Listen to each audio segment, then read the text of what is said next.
Olá, bem-vindos a mais um Revendo a Tempo da Central de Concursos.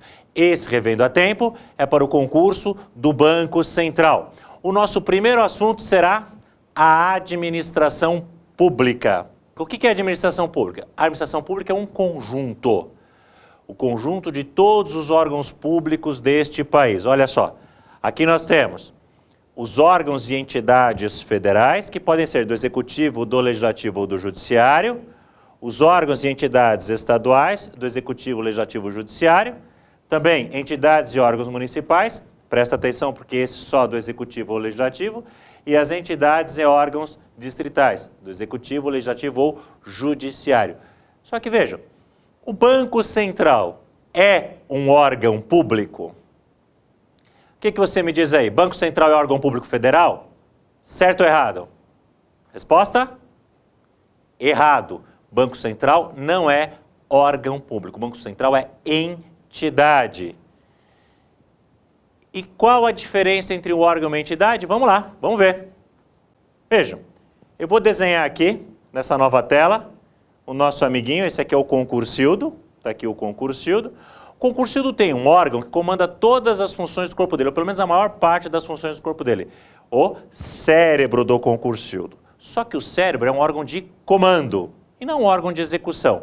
Então o que o cérebro do concursildo faz? Ele delega funções para outras partes do corpo dele. Por exemplo, está aqui o coração do concursildo, que é um órgão essencial para a sobrevivência do concursildo.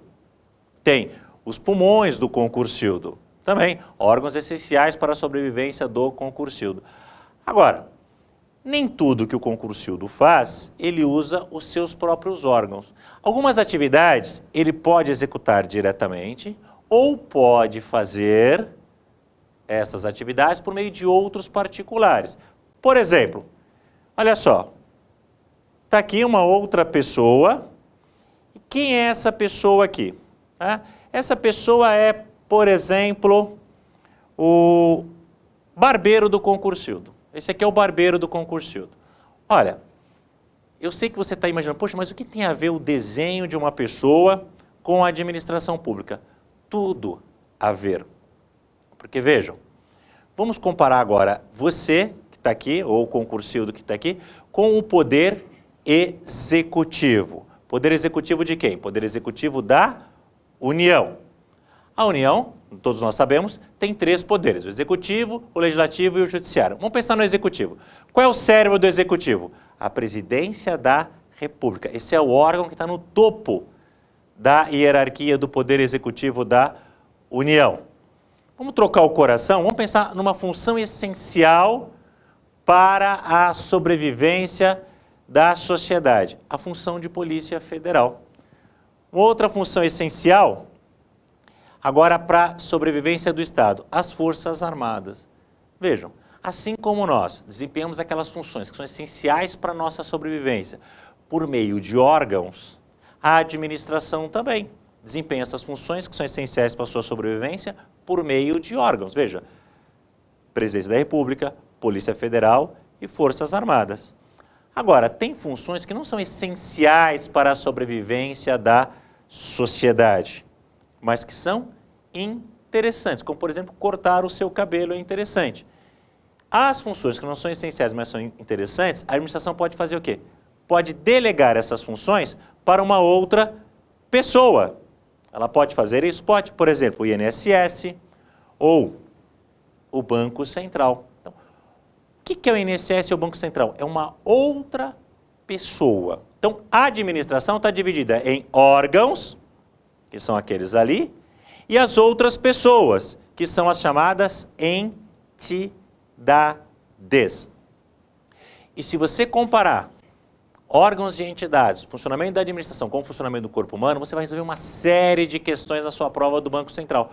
Por exemplo, olha, o brinco que a mocinha está usando, o brinco é dela ou é da orelha? Aí você vai dizer assim, poxa, professor, é lógico que o brinco é dela, porque orelha é uma parte do corpo, orelha é um órgão, não pode ser dona de nada. Pois é, então aí vai uma pergunta. A viatura da Polícia Federal é da Polícia Federal ou é da União? Veja, quem que é a pessoa aqui? É a União. A Polícia Federal não é órgão? É. Então, o órgão não tem patrimônio próprio. Assim como seus órgãos não têm patrimônio próprio, os órgãos da administração também não têm patrimônio próprio. Olha que interessante. Olhando para isso aqui, você consegue responder várias perguntas da parte de administração pública, você consegue responder perguntas na parte de bens, e vamos ver uma na parte de responsabilidade que cai muito em prova? O prejuízo causado por uma viatura da Polícia Federal. A viatura da Polícia Federal colidiu contra o seu carro. Quem é responsável por esse prejuízo? É a Polícia Federal, que é órgão, ou é a União? É só você pensar, se você, com o seu braço, você dá um tapa em alguém, quem é responsável por esse prejuízo? Você ou o seu braço? Ah, você vai dizer, professor, lógico que sou eu. Meu braço é só parte da minha pessoa. Eu sou responsável por aquilo que ele faz. Então, se nós transportarmos isso lá para a administração pública, Polícia Federal é órgão. É parte de uma pessoa jurídica chamada União. Quando a viatura da Polícia Federal causa um prejuízo, quem é responsável por isso? A Polícia Federal ou a União? Muito bem, a União.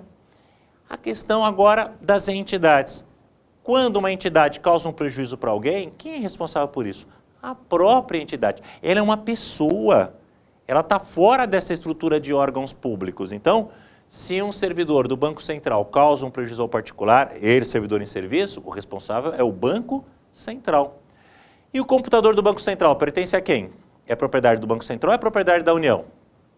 Boa, é propriedade do Banco Central. Isso aí. Então, a administração pública é o conjunto de órgãos e entidades. Vamos um pouco mais adiante na matéria. A gente vai aprender que a administração pública está dividida em dois tipos diferentes. Dois tipos diferentes de administração pública. Nós temos a administração pública direta ou centralizada e a administração pública indireta, também chamada de descentralizada. Na administração pública direta, nós temos os órgãos. E na indireta, nós temos as entidades. E, pessoal, tem vários tipos diferentes de entidades. Para guardar melhor, ó, vamos observar que eles formam a palavra fase. Esses são os tipos diferentes de entidades. Então, vamos ver quais são esses tipos de entidades? Vem comigo. F de fundações públicas. A de autarquias. S de sociedades de economia mista. E E de empresas públicas. Ah, professor, dá para me dar exemplo de cada uma delas? Dá. Lembrando sempre que exemplo não é para decorar, é para ajudar a entender a matéria. Mas vamos aos exemplos, então. Exemplo de fundações. FUNAI e IBGE. Exemplo de autarquias, INSS e Banco Central. Inclusive, também são autarquias todas as agências nacionais reguladoras. Exemplo de sociedades de economia mista, duas muito conhecidas, Banco do Brasil e Petrobras. E dois exemplos de empresas públicas, duas muito conhecidas também, trouxe aqui para vocês, Caixa Econômica Federal e a Empresa Brasileira de Correios e Telégrafos. Vejam, vou aproveitar aqui esse quadro para dizer o seguinte, todas essas entidades são pessoas jurídicas. As fundações e as autarquias, anota aí, são pessoas jurídicas de direito público. E as sociedades de economia mista ou empresas públicas são pessoas jurídicas de direito privado, ou seja, as sociedades de economia mista e as empresas públicas eu aplico as mesmas leis que eu aplico para as empresas privadas. Tanto que o empregado aqui na sociedade de economia mista e na empresa pública, eles são regidos por CLT, pelas leis trabalhistas. Se você quer servidores regidos por estatuto, você deve procurá-los onde? Nas fundações e nas autarquias. E para agilizar o seu estudo, eu preparei para você aqui um quadro comparativo entre órgãos públicos e entidades públicas. Aqui, órgãos e entidades. Uma característica dos órgãos. Órgãos não possuem patrimônio próprio. Lembra, o órgão não pode ser dono de nada. Sua orelha não pode ser dona do seu brinco.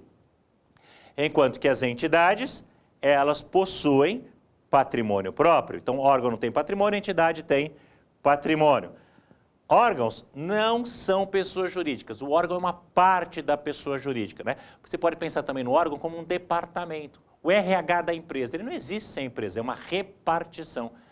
As pessoas mais antigas costumam chamar os órgãos de repartições públicas. É uma repartição, uma parte de um todo. Órgão não possui personalidade jurídica. E a entidade? Entidade possui personalidade jurídica. A entidade é pessoa jurídica. Uma outra característica é que a atuação dos órgãos é imputada quer dizer o quê? Atribuída à pessoa jurídica a que pertence. Então, se lá, durante a prova, o examinador perguntar sobre teoria da imputação, esse nome teoria da imputação às vezes assusta, mas é só você pensar que a teoria da imputação é o raciocínio de que aquilo que o órgão faz não é atribuído a ele, é imputado, é atribuído à pessoa jurídica a qual o órgão pertence. Ela é responsável pela atuação do órgão, ok? E a entidade, ao contrário do órgão, elas são responsáveis pelos atos dos seus agentes. Tá? Esses são os conceitos básicos sobre a administração pública. Isso você tem que carregar para a sua prova, isso você tem que usar de base até para os seus estudos, ok? Bom, vamos para um outro assunto, licitação. Ah, como é bom comprar, não é? Como é bom ir na loja, como é bom ir no shopping comprar. Pois é, na administração você também pode comprar, você pode contratar, só que você vai ter que passar por um procedimento específico para isso. Esse procedimento específico é aquilo que a gente chama de licitação. Vamos estudar a licitação, vamos ver quais os tópicos principais? Vamos lá. Vejam, quais as modalidades de licitação? São 6 modalidades de licitação. A mais conhecida de todos é a concorrência, mas ela não é a única. Nós temos ainda a tomada de preços e o convite. Concorrência, tomada de preços e convite. Essas 3 modalidades, em regra, a administração seleciona em razão do valor. Quer dizer, dependendo do quanto vai custar aquilo que nós vamos comprar, nós realizamos uma concorrência, uma tomada de preço ou um convite. Mas tem outras 3 modalidades. Nós temos o concurso e, por favor, o seu concurso público que você vai fazer agora no dia 20 para o Banco Central, não tem nada a ver com essa modalidade de licitação, tá? É isso aí, essa modalidade de licitação não é o seu concurso. Esse concurso é para escolher trabalho técnico, artístico, científico, é para isso que a administração usa essa modalidade de licitação, escolha de trabalhos técnicos, artísticos ou científicos. Tem ainda o leilão, que é utilizado para alienar, vender bens. Sempre lembrando para você, eu sei que você já estudou, mas sempre lembrando para você, que o leilão é utilizado para a alienação de bens móveis ou semoventes, inservíveis ou apreendidos, e para a alienação de bens imóveis, desde que provenientes de dação em pagamento ou de procedimento judicial. E uma última modalidade, que é o pregão. O pregão é utilizado para compras e serviços comuns. É para isso que a administração utiliza o pregão. Compra e serviço comum é tudo aquilo que pode ser adquirido, no caso das compras, ou contratado, no caso dos serviços, pelo menor valor. Isso são compras ou serviços comuns. E no âmbito da administração, sempre que for possível o pregão, ele é a modalidade obrigatória. Essas 3 modalidades, concurso, leilão e pregão, quando que a administração vai escolher entre uma e entre outra? Nessas 3 modalidades, a escolha é feita em razão do objeto. Então, se a administração vai selecionar um trabalho técnico, artístico ou científico, é concurso. Se ela vai alienar um bem móvel ou semovente, apreendido ou inservível, é leilão. Se vai fazer uma compra comum ou a contratação de um serviço comum, é o pregão. Então aqui a escolha é em razão do objeto. E como tudo nessa vida evolui, o pregão, que no início era um pregão presencial, as pessoas deveriam estar presentes no pregão, hoje existe a possibilidade, existe uma modalidade de pregão, que é o pregão eletrônico, feito usando-se a internet. Então, nós temos dois tipos de pregão, o pregão presencial e o pregão eletrônico. Essas são as modalidades. Muito cuidado na prova para não confundir com os tipos de licitação. Tipo de licitação é o critério de escolha da proposta vencedora. Então, pode ser o menor valor, pode ser a melhor técnica e preço, o maior lance, mas é muito diferente. Tipo, critério de escolha da proposta vencedora e modalidade. Concorrência, tomada de preço, concurso, convite, leilão ou pregão. Ok? Trouxe aqui para vocês uma tabela com os valores de licitação. Tá? Dá um print screen na sua tela, imprime e vai estudar esses valores. Vou colocar aqui para vocês. Vamos lá? Vejam. Nós temos o convite, temos a tomada de preços e temos a concorrência. Quando que eu utilizo um e quando que eu utilizo o outro? Se forem compras e serviços, para o convite, 8 mil até 80 mil. Então, aquilo que custa 8 mil até 80 mil, eu uso compras e serviços é convite. Tomada de preço, acima de 80 mil até 650 mil reais, tomada de preço. E para aquilo que custar acima de 650 mil reais, óbvio, eu vou usar a concorrência. E se forem obras? Bom, se forem obras, eu vou fazer um convite para as obras que custem de 15 mil até 150 mil. A tomada de preço, eu vou usar para a obra, quando? Quando custar acima de 150 mil até 1 milhão e 500 mil reais. E no caso da concorrência, só vou realizar obras para aquilo que custe mais de 1 milhão e 500 mil reais. Esses são os valores de licitação. Só lembrando o seguinte, tem aqui uma chamadinha muito importante. Carimba aí que isso cai na prova. Empresas públicas e sociedades de economia mista, tá? Esses valores iniciais aqui, 8 e 15, ó, esses dois valores, 8 e 15, são em dobro. O que acontece é o seguinte, a administração pública direta, as autarquias e as fundações, até 8 mil para compras e serviços, elas não precisam fazer licitação. Até 15 mil para as obras, elas não precisam fazer licitação. As empresas públicas e sociedades de economia mista, esses valores de 8 e 15 mil são em dobro. Quer dizer, a empresa pública e a sociedade de economia mista não precisam fazer licitação até 16 mil. Então, até 16 mil pode comprar direto. E no caso das obras, não precisam fazer licitação até 15 mil reais. Até 30 mil reais, então, elas podem comprar direto. Ok? Bom, além dessa tabelinha de valores para vocês, eu trouxe aqui algumas diferenças entre o pregão presencial e o pregão eletrônico. Partindo da premissa que você já estudou o pregão, porque essa é uma aula do nosso Revendo a Tempo, onde nós temos apenas as dicas para você da prova. Então, vamos ver a diferença entre o pregão eletrônico e o pregão presencial? Vamos lá.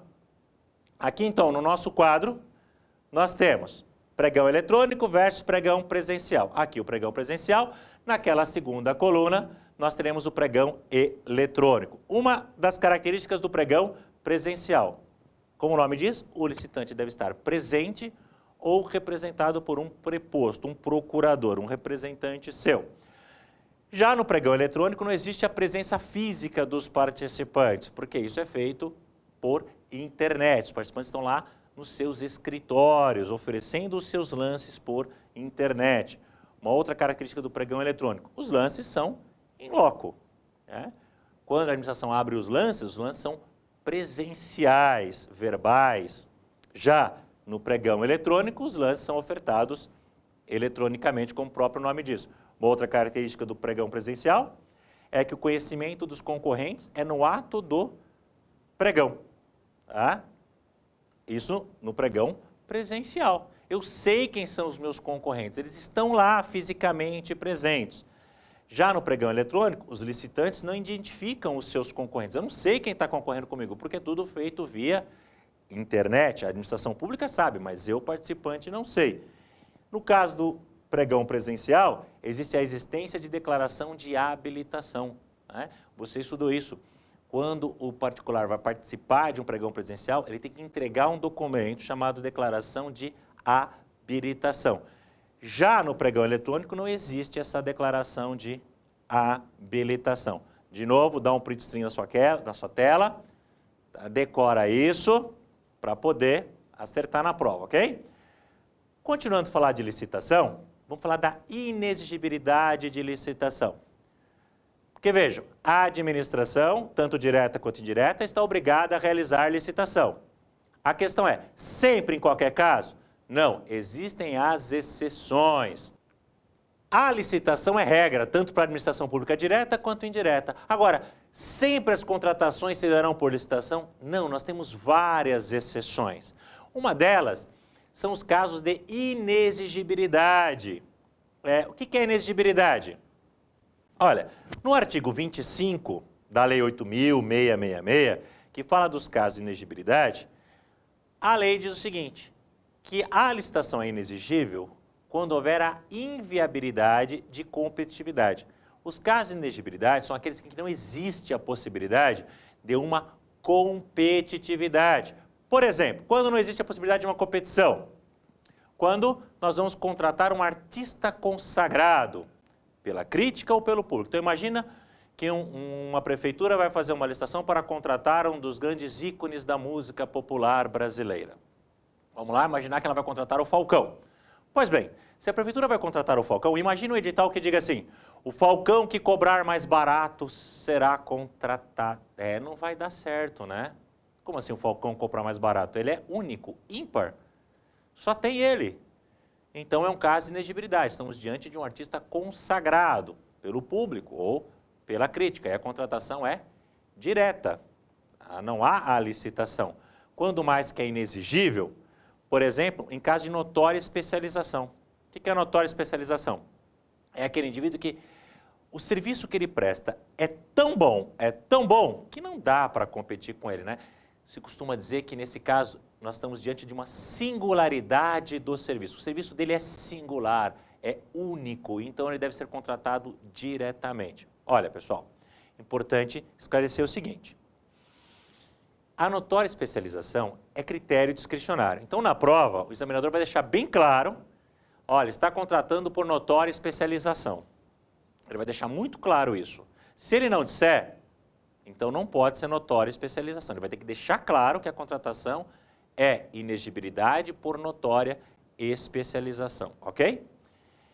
E a última situação aqui é quando eu tenho um produto, material, equipamento ou gênero fornecido por produtor, empresa ou representante exclusivo. Quer dizer, aquilo que eu só posso comprar de um único produtor, de um único representante. Vejam, não é aquilo que um único fabrica. Porque, por exemplo, sistema operacional Windows, só a Microsoft fabrica, mas eu posso comprar de milhões de fornecedores. Não.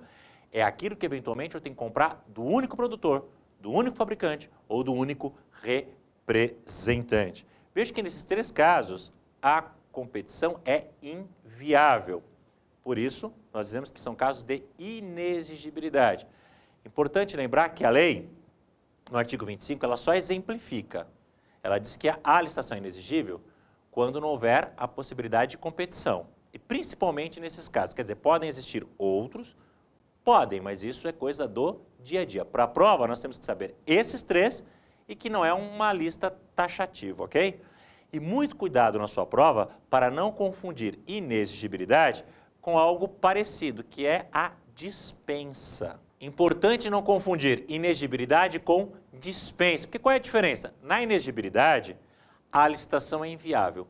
Na dispensa, ela é possível, ela é viável. Porém, por critério discricionário da autoridade, ela não será realizada. Existem vários casos de dispensa. Eu posso dizer para vocês que a dispensa pode acontecer em razão do valor. Então, dependendo do valor, a administração pode ou não realizar a licitação. Por exemplo, compras até 8 mil, ela pode ou não realizar a licitação. A dispensa também pode acontecer, lá na administração, em razão da pessoa. Depende de quem eu estou contratando, eu posso contratar diretamente. A dispensa também pode acontecer em razão do objeto e também pode acontecer em razão da circunstância. Agora, se você tem mais de 20 casos de dispensa e você tem só 3 de inexigibilidade, qual é o segredo? Qual é o pulo do gato? Você decorar os 3 casos de inexigibilidade. Se você fizer isso, você consegue cercar, eu diria que pelo menos de 80% a 90% das questões que caem no concurso sobre dispensa e inexigibilidade. Então, os 3 casos de inexigibilidade tem que levar para o dia 20 na sua prova do Banco Central na ponta da língua, ok? Ótimo.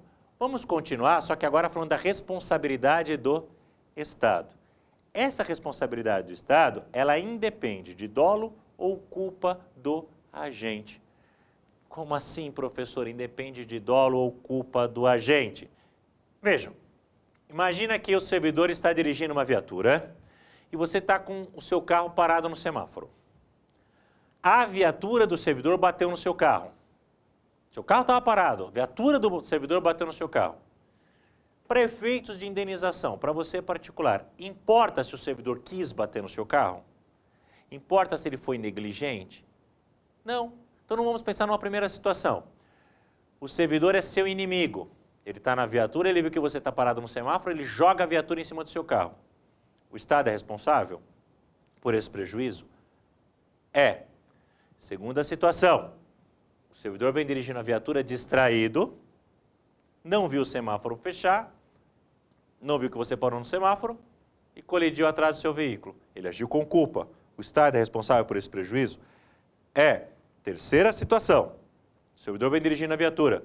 Uma falha no sistema de freios, ele não consegue parar. Colidiu com o seu veículo que estava parado no semáforo. Ele não agiu com dolo, ele não agiu com culpa, mas o Estado é responsável por esse prejuízo?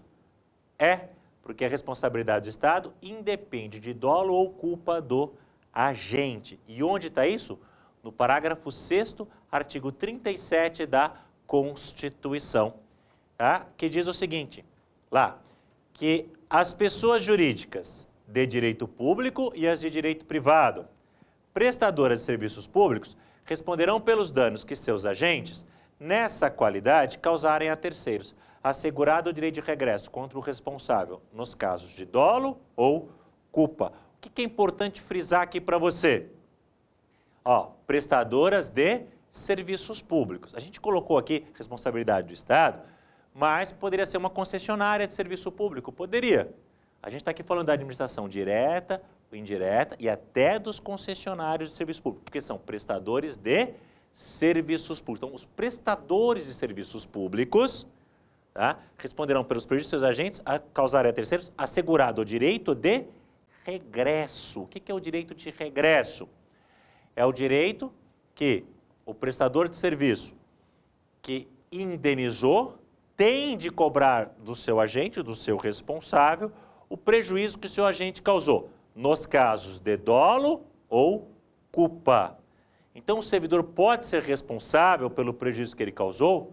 Pode, nos casos de dolo ou culpa. E, nesse caso, a administração, ou prestador de serviço público, tem o direito de cobrar do seu agente este prejuízo. Olha lá, casos de dolo ou culpa. Olha, importante, pessoal, nessa questão da responsabilidade do Estado. Olha só, a responsabilidade do Estado é do tipo objetiva. E aqui a responsabilidade do servidor, ela vai ser do tipo subjetiva, mas ele só vai responder nos casos de dolo ou culpa. Última dica para você, pensa assim, a viatura bateu no seu carro, o Estado é responsável? É. E o servidor? Depende. Se o Estado é responsável, como você disse rapidinho, então a responsabilidade dele é do tipo objetivo. Se a responsabilidade do servidor depende, então ela é do tipo subjetiva, ok?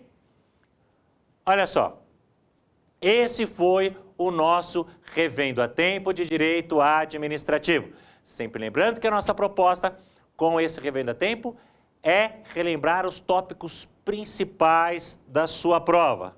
Então, veja 1 ou 2 vezes que isso vai te ajudar nos seus estudos e na hora da prova. Muito obrigado pela atenção. Até mais.